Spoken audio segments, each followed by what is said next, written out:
Andrea said. It's not just doing a voice, it's acting. It's knowing how to... I also look at it as, how do I serve the story best? I mean, where is my character within this story? And also, the first thing I said to Andrea when we started working, I said, keep me honest. And as an actor, that's critically important, that you honestly share and convey those emotions and those feelings. That's what I think people appreciate about a performance. Exactly what Andrea said is you really do have to, taking acting classes if you're interested in getting into it, because that's where you sort of start to understand of all these things that you need to do yourself, prep work as an actor coming into something. For me, I'm newer at voice work, and I find I actually have to almost visualize the character more so than I do in front of the camera, because in front of the camera you're actually running around the scene. If you're running around with a gun, like when I was doing Sarah the other day, I think last week. Right.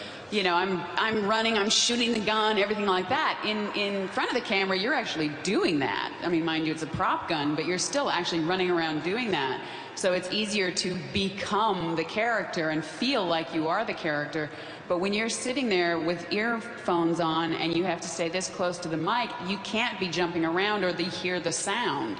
I mean, your stomach gurgles and it's like the loudest thing possible. It's like, I get so embarrassed in the sound booth because it's like, okay, do I eat beforehand? Because then I'm going to be digesting. If I don't eat beforehand, then I'm going to be hungry. Then I'm like, your voice makes it, so you're right here. And see, for me personally, I have to even visualize more so than if I'm on camera, because that's all you have to go on is your mind. Because you can't be bouncing around, you can't be running around with the gun, you aren't being cradled in Jim's arms or whatever, or Robert's, or...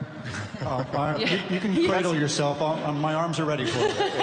And that being said, you do... Like you say, you really do use your imagination quite a bit. That's the whole point. And you do. And I'd rather experience it, Fred. I want to experience it. Acting is experience. But then you are teamed up. You got this great, like in this case, the wonderful writing. The writer is right there and a great direction. So you really are teamed with the animators, the writer, and the director to create this one character. It's kind of extraordinary. It does require all of that. Guys, really quick, that just reminded me. I just want to give a quick call out to Dustin Browder and Andy Chambers, who are not up here, but just cohorts in writing the game, designing the game. Nick Carpenter, the cinematic director. A lot of people aren't up here right now, but you guys know what's up. You've been here the last couple of years. The writing team is just exceptional, and it's been just a blast to develop these characters with the boys, and do this thing as a team effort. So just wanted to say that, boys, if you're out there, thank you. Looks like we have time for a few more questions. I have a lore question for Wings of Liberty. Real loud, brother. At the end of Brood War, the hidden map where you find out Duran's plot. Dark Origin. Yes. Will that have any impact on Wings of Liberty, or will that come in later, perhaps?